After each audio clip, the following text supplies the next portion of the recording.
abre aspas, para o diário do dia 12 de novembro que Goebbels escreveu. Os judeus se ofereceram para pagar os danos dos tumultos.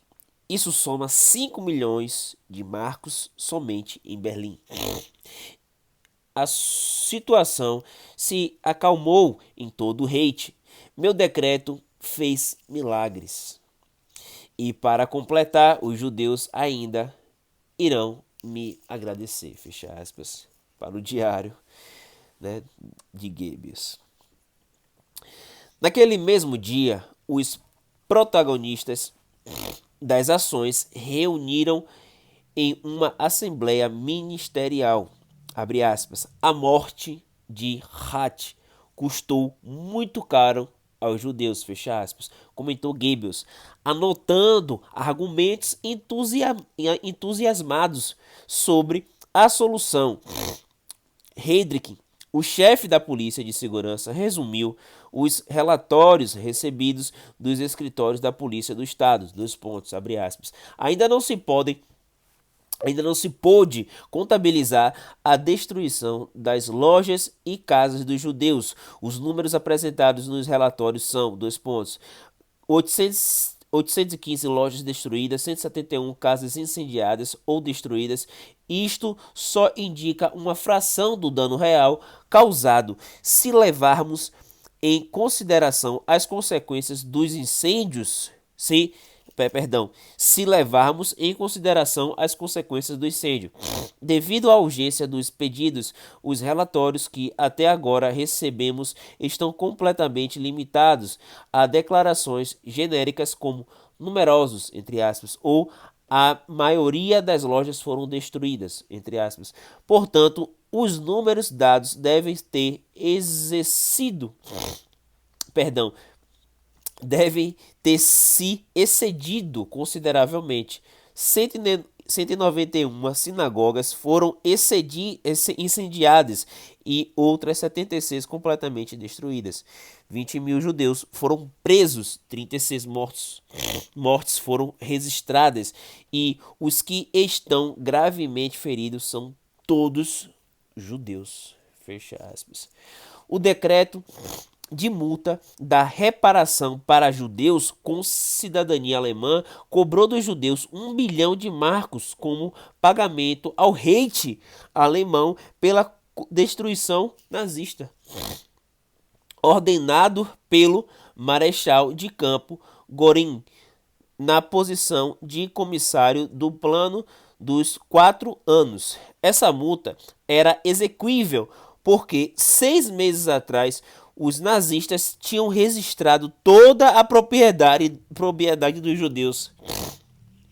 Os judeus foram obrigados a reparar todos os danos causados aos comércios e residências, e suas apólices de seguro foram confiscadas pelo Reich.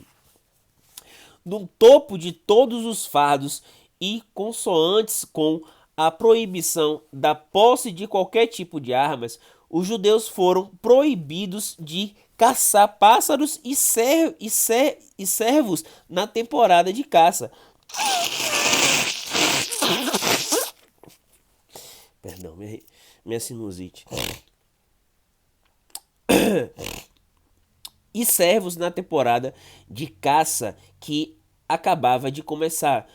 Abre aspas, dois pontos, abre aspas. Todas as licenças de caças de judeus devem ser canceladas por ordem do marechal de campo, Hermann Göring, na posição de diretor nacional de caça, fecha aspas. As licenças de caça já haviam sido revogadas antes, em 1937. A nova medida tinha fins propagandísticos. Embora a ordem, entre aspas, já tivesse sido restaurada na Alemanha, o jornal suíço Neue Zürcher Zeitung noticiou que, abre aspas, a onda de perseguições de judeus espalhou-se para Gdansk. Houve ataques em lojas e buscas por armas de fogo, fecha aspas. O Gauleiter, abre parênteses, chefe do partido nazista na província, declarou, fecha parênteses, declarou sua intenção de expulsar todos os judeus da região. Abre aspas. Estamos planejando outra série de novas medidas contra os judeus, fecha aspas. Escreveu Goebbels em seu diário no dia 22 de novembro, adicionando que, abre aspas, em Berlim, fazemos mais do que no restante do Reich. Isso também é necessário, pois muitos judeus vivem aqui, fecha aspas. A aplicação da proibição de armas continuaria para prevenir o estado da necessidade de agir contra a ameaça anunciada pelo jornal da SS, os guardas negros, entre aspas. Abre aspas, no dia, entre parênteses, perdão, os guardas negros, abre aspas, no dia em que um judeu armado ou uma arma comprada com dinheiro judeu for levantada contra qualquer líder alemão, neste dia não restará mais nenhum judeu vivo na Alemanha, fecha aspas, meu pai do céu. Espalhando a propaganda de que qualquer judeu com uma arma de fogo representava uma ameaça para o Estado, Der Stummer, o periódico antissemita fanático, publicou a caricatura de um judeu com uma feição ameaçadora balançando no ar uma arma depois de ter atirado em um cidadão de bem alemão, presumivelmente Rat. A charge trazia o título, abre aspas, judeu assassino, fecha aspas, e a palavra Talmud e uma estrela de Davi apareciam no fundo, muito distinto do adolescente de olhar pueril e assustado. A caricatura apresentava um assassino endurecido com traços judaicos estereotipados, balançando no ar um revólver mal empunhado. Os relatórios policiais que listam as armas apreendidas são muito difíceis de localizar. Provavelmente muitos desses registros foram destruídos durante a guerra, talvez pelos próprios nazistas ou em bombardeios das forças aliadas. Alguns relatórios de rotina da polícia mencionam busca de armas junto com outros incidentes. Por exemplo, um relatório enviado ao comandante da polícia da cidade de Leipzig, datada de 29 de novembro de 1938, registrava abre aspas, com base no decreto para a entrega de armas dos judeus, 3 judeus entregaram seus rifles de caça, 2 baionetas e uma granada de 85 milímetros foram encontradas e confiscadas pela polícia, fecha aspas. Em conformidade com a proibição de armas para judeus, a polícia de Baden confiscou do advogado Paul Koch as seguintes armas, uma baioneta do exército, uma pistola da polícia Luger, um revólver de duas adagas que reunidos contavam 20 marcos. Já residindo em Dallas, Texas, em 1958, Paul submeteu esta informação anexada a um pedido apoiado no ato de restituição federal, requisitando alguns milhares de marcos por vários itens de propriedades confiscadas. A Corte Regional negou o pedido, afirmando que Cal não foi capaz de provar que entregara suas armas. A polícia foi comandada a listar todas as armas confiscadas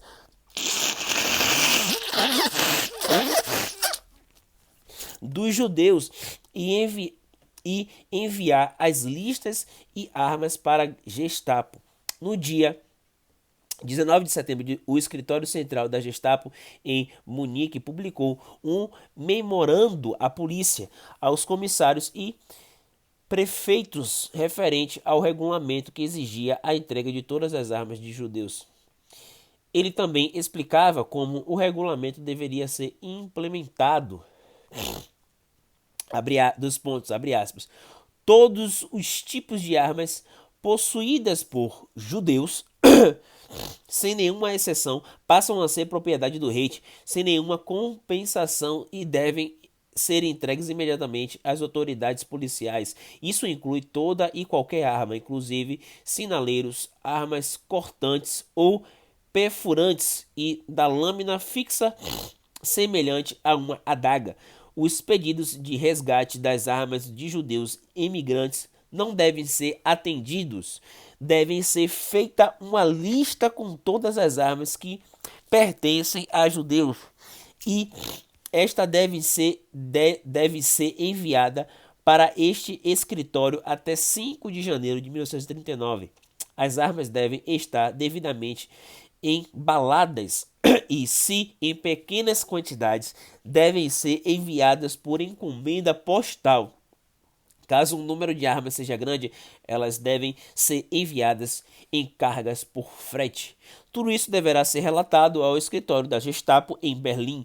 Portanto, os envios devem ser cumpridos impreterivelmente dentro do prazo. Enquanto isso, os procedimentos legais contra os judeus continuaram em vigor nos tribunais. As vias legais ainda eram utilizadas no nazismo, a não ser que uma pessoa fosse detida pela Gestapo, que não se submetia aos tribunais. Desta forma, quando, sob o decreto de Himmler, os judeus detidos por posse de armas podiam ser jogados no campo de concentração sem nenhuma necessidade de revisão judicial, mas as perseguições sob o decreto suplementar à lei de armas de Frick precisariam passar pelos tribunais. Mas e quanto às apreensões de armas que ocorreram em outubro com base no decreto da República de Weimar, que tornou crime não entregar armas de fogo às autoridades se a polícia assim decretasse? O chefe da polícia de Berlim ordenara que os judeus entregassem suas armas de fogo antes que os decretos de Hitler e Frick entrassem em voga no meio de novembro e que, portanto, não podiam ser aplicados às apreensões anteriores, abre parênteses, a não ser que fossem aplicados ex post facto, fecha parênteses, exemplificando o envolvimento de um judeu veterano da Grande Guerra. O Dr. Bloch, da Corte do Distrito de Berlim, enviou no dia 16 de dezembro um relatório ao presidente da Suprema Corte do Distrito de Berlim referente ao processo de um homem chamado Dr. Schum. O relatório explicava, abre aspas, a Corte do Distrito não decidiu este caso. Ele envolve um procedimento decorrente de posse ilegal de armas. Em outubro de 1938, o acusado entregou o revólver do exército à polícia e explicou que não recordava a existência desta arma de fogo adquirida no tempo em que serviria na guerra. Ele ficou surpreso quando o revólver foi encontrado em uma busca em seu sótão. O promotor encerrou o processo em 8 de dezembro de 1938. O presidente da polícia contestou a ação, fecha aspas, ainda que nada mais fosse encontrado sobre o caso. Este processo indica que, em alguns casos, judeus estão sendo processados pelos tribunais pelas armas de fogo apreendidas em outubro. Esses judeus tiveram muita sorte em comparação àqueles que foram jogados em campo de concentração e privados de qualquer recurso judicial. A polícia nazista para estes últimos resumia-se a forçar os que possuíam algum dinheiro a comprar sua liberdade e emigrar para fora da Alemanha. No dia 15 de dezembro, Hitler emitiu ordens à polícia alemã a respeito dos ciganos que, segundo as leis de Nuremberg, eram junto com os judeus, a única raça na Europa cujo sangue não era, abre aspas, naturalmente relacionado, fecha aspas, ao sangue alemão. Só um instante.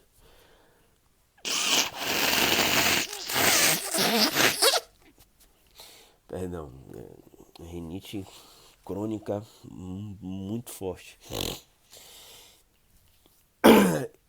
Hitler ordenou que os ciganos fossem submetidos a exames raciais e biológicos e que, abre aspas, em nenhuma circunstância devem receber licença de posse de armas, fecha aspas. A Noite dos Cristais foi suscitada, acima de tudo, por Hitler e Goebbels e explorada por líderes nazistas como Göring e Himmler. Perdão. Mas os outros oficiais consideraram o programa condenável. Perdão. Como mostra os eventos de outubro de 1938, Helldorf, o chefe da polícia de Berlim, estava muito tranquilo enquanto utilizava meios legais para desarmar os judeus, mas não pôde admitir a revolta que fugiu do controle da polícia, segundo o conspirador antinazista Hans Giesenhuis. Helldorf ficou enfurecido quando voltou de Munique para Berlim. Imediatamente após seu retorno, ele convocou uma reunião com todos os policiais e censurou-os por suas passividades, mesmo sob ordens. Para o desânimo de todos os nazistas, ele anunciou que se estivesse presente naquele dia teria mandado seus policiais abrirem fogo contra os rebeldes e saqueadores. Esta foi uma declaração extremamente corajosa para um chefe de polícia e um oficial de alto escalão da SA, precisamente por causa de sua posição. Era particularmente perigoso para Helldorf condenar a linha de ações oficial do partido, fecha aspas. 6 anos mais tarde, Helldorf participaria da conspiração para assassinar Hitler, que terminou com a explosão mal sucedida de uma bomba em 20 de julho de 1944. Preso e torturado pela Gestapo, ele foi julgado junto com outros conspiradores pelo juiz do Tribunal do Povo, Roland Freisler, e depois foi enforcado na prisão de Plotzense. Só podemos imaginar os pensamentos que faiscavam em sua mente durante esse período e se ele chegou a se arrepender de seus atos contra os judeus.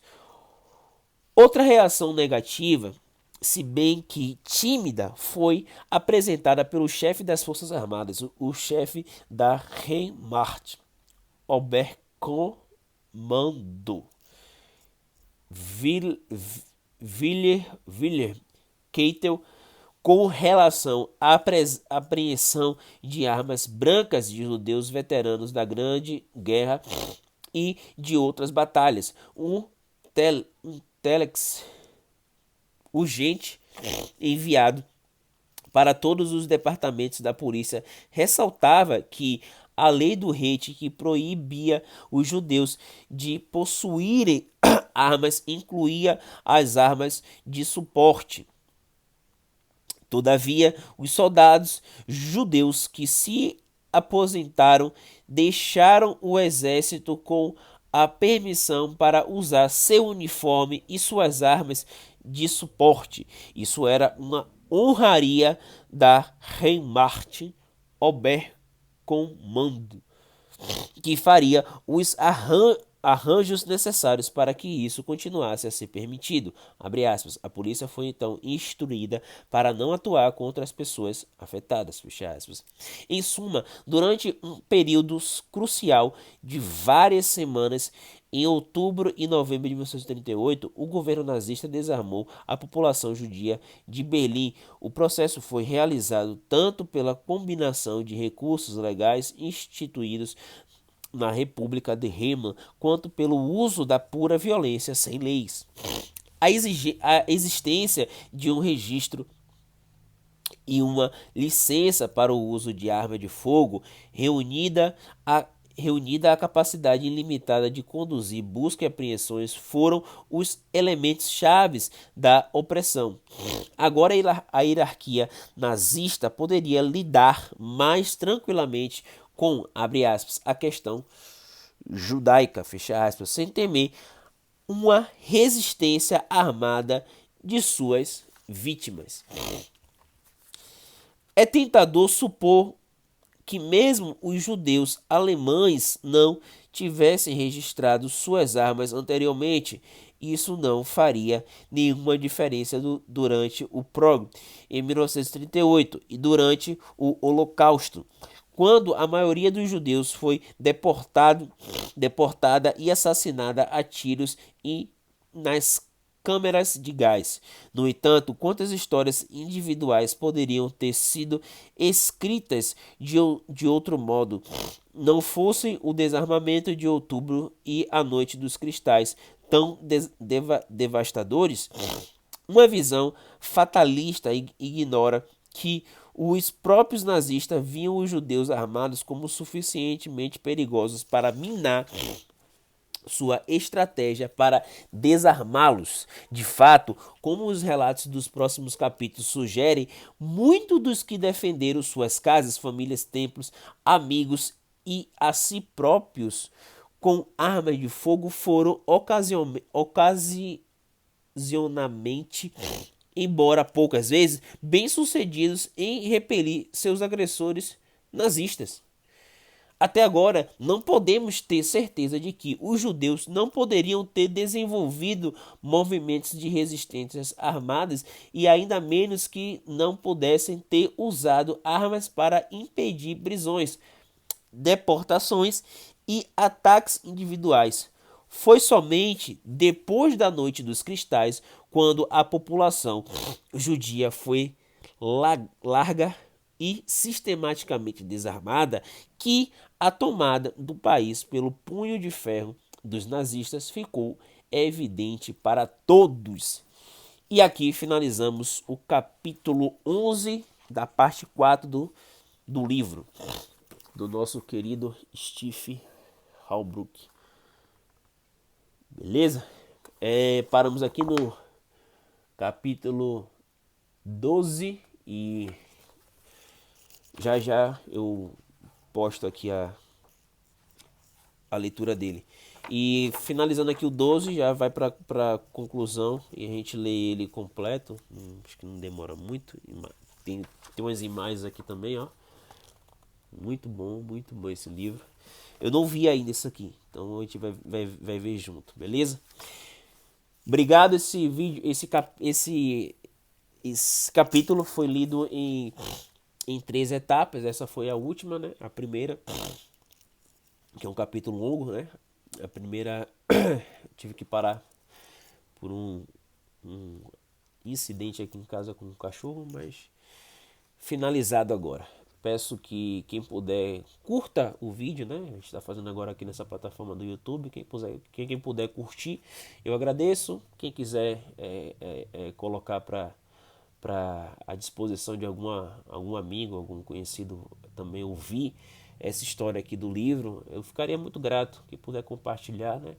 Então isso vai estar ajudando aqui ao canal aqui nessa plataforma a subir de relevância. E é um canal pequeno, um canal meu, muito muito pequeno ainda, então quem puder ajudar aí a se inscrever, a curtir, a compartilhar, eu ficarei muito grato.